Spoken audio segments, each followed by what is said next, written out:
مسیح یسوع میں آپ سب کو میری طرف سے اسلام۔ میں ایونجلسٹ نسیم اختر، اور آج ہم خداوند کے مقدس کلام کی روشنی میں کلام مقدس کے بنیادی تعارف کے بارے میں سیکھیں گے۔ قدیم زمانے میں لکھائی کے لیے بکری، بھیڑ، بچھڑے، ہرن اور مگرمچھ کا چمڑا، پیپرس اور کھجور کے پتے وغیرہ استعمال ہوتے تھے۔ کتاب مقدس کی لکھائی کے لیے بھی چمڑا اور پیپرس ہی استعمال ہوتا تھا۔ کتاب مقدس کے قدیم نسخہ جات ہاتھ سے لکھے جاتے تھے۔ کتاب مقدس کی ان تحریروں کو مختلف نام دیے جاتے تھے۔ مثلاً سن 100 میں مقدس کلیمنٹ ان کو الکتب کا نام دیتے ہیں۔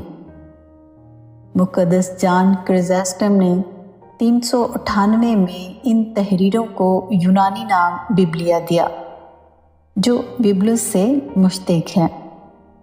بیبلس کے لغوی معنی سرکنڈا کا گودا ہے۔ کلام مقدس کے لیے قدیم نام نوشتے، پاک نوشتے، صحیفے، الہامی کتابیں، عہد نامے، تومار اور شریعت وغیرہ جیسے الفاظ بھی استعمال ہوتے تھے۔ کلام مقدس کی سبھی کتابیں روح القدس کی تحریک سے لکھی گئی ہیں، اور ان کو لکھنے میں انسانی ہاتھ استعمال ہوئے ہیں، لیکن یاد رکھیں ہر ایک صحیفہ خدا کے الہام سے لکھا گیا ہے۔ دوسرا تیموتھیوس 3 باب اور اس کی 16ویں آیت کے مطابق ہر ایک صحیفہ جو خدا کے الہام سے ہے، تعلیم اور الزام اور اصلاح اور راست بازی میں تربیت کرنے کے لیے فائدہ مند بھی ہے۔ کلام مقدس کا الہی مصنف صرف ایک ہی ہے، اور وہ خدا ہے۔ انسانی مصنفین 40-50 کے لگ بھگ ہیں۔ انہوں نے ان کتب کو 3 براعظموں کے بہت سے ممالک میں ہر ممکن انسانی نقطہ نظر سے لکھا۔ کتاب مقدس مختلف آدمیوں نے مختلف جگہوں پر لکھی۔ مثلاً سینا کے بیابان میں، عرب کی چٹانوں کے درمیان، فلسطین کے پہاڑوں اور شہروں میں، ہیکل کے صحن میں، بیتیل اور یرو کے انبیاء کے مدرسوں میں، فارسی قصر سوسن میں، بابل کے دریا کبار کے کنارے، رومی قید خانوں میں اور پتمس کے جزیرہ میں۔ کتاب مقدس کو تقریباً 40 مختلف لوگوں نے لکھا۔ ان میں داؤد اور سلیمان جیسے بادشاہ، آموس جیسے چرواہے، متی جیسے محصل، پطرس، یعقوب اور یوحنا جیسے ماہی گیر، لوکا جیسے حکیم، یسایہ اور یرمیہ جیسے نبی، حزقیل، عزرا اور زکریا جیسے سردار کاہن، بزرگ موسیٰ، دانیل اور پالوس جیسے عالم دین، اور بعض کاریگر، سپہ سالار، عہدیدار، طبیب، امیر، غریب، دیہاتی، شہری، سبھی قابل ذکر ہیں۔ گرچہ کتاب مقدس مختلف آدمیوں نے مختلف جگہوں میں لکھی ہے، تو بھی سب کی باتیں ایک دوسرے کے ساتھ موافقت رکھتی ہیں۔ اس سے بخوبی ثابت ہوتا ہے کہ ساری کتاب مقدس خدا کا الہام ہے۔ کلام مقدس 3 زبانوں میں قلم بند ہوا، اور وہ 3 زبانیں عبرانی، ارامی اور یونانی ہیں۔ کلام مقدس میں عہد عتیق کا بہت بڑا حصہ عبرانی زبان میں لکھا گیا۔ کچھ کتب اور حصص مثلاً عزرا، دانیل، یرمیہ ارامی میں لکھے گئے۔ نیا عہد نامہ سبھی یونانی زبان میں لکھا گیا۔ پرانا عہد نامہ تقریباً 1492 کاف میم میں لکھنا شروع کیا گیا، اور اس کو مکمل ہونے میں 1000 سال لگے، اور خداوند یسوع المسیح کی پیدائش سے 400 سال پیشتر مکمل ہوا۔ نیا عہد نامہ یسوع المسیح کے 47 سال بعد لکھنا شروع کیا گیا، اور اسے مکمل ہونے میں 49 سال لگے، اور یہ تقریباً 100 سال میں مکمل ہوا۔ کتاب مقدس کو لکھنے میں تقریباً 1600 سال لگے۔